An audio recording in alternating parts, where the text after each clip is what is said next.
फेरि पनि स्वागत छ हजुरलाई मेरो नयाँ ब्लगमा। यो मौसमको हालत चाहिँ कुछ यस्तो छ।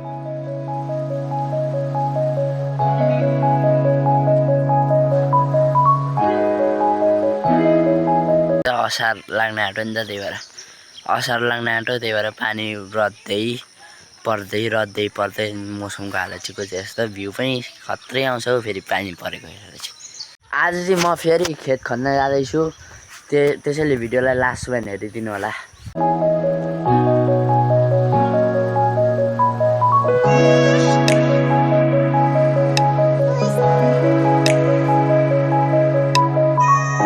यहाँ हेर्नु न साथीहरू, मान्छेहरूले बिबिराएर कस्तो दामी देखेको है, देख्न हेर्नु त।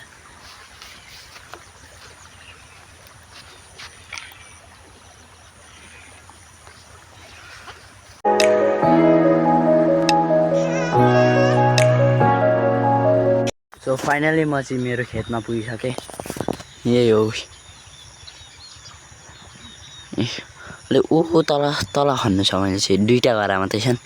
ऊ तल खन्नु, ऊ तल गाईहरू देखिँदैछ नि त, त्यहाँनिर हो। यहाँको बिउमा चाहिँ अलिक धेरै पानी भएछ नि त, हेर्नु साथीहरू, अलिक हेर्नु त, अलिक पानी भएछ है यहाँ, तर खत्रै छ, देख्नमा चाहिँ खत्रै देखिरहेको छ। अलिक तल हो मैले खन्ने चाहिँ, ऊ तल।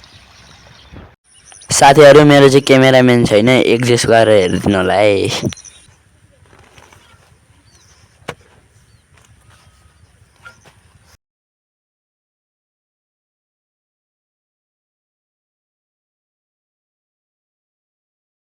फाइनली एउटा चाहिँ खनिसकेँ साथीहरू।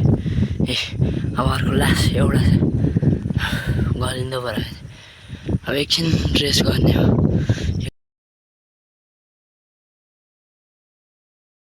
A few moments later. एकछिन ढल्के गएर त निदाइसक्यो त साथीहरू, 1 घन्टा हो सुतिछु त। अब त खन्न सुरु गर्नु पऱ्यो, क्यामेराम्यान त छैन, के गर्नु। अब खनिसकेर देखाउनु होला है।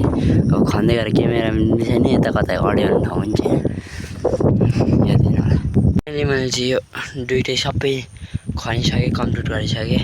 आजलाई यति नै। भिडियोलाई सब्सक्राइब गरिदिनु होला, लाइक गरिदिनु होला, सेयर गरिदिनु होला। आजलाई यति नै, बाई बाई।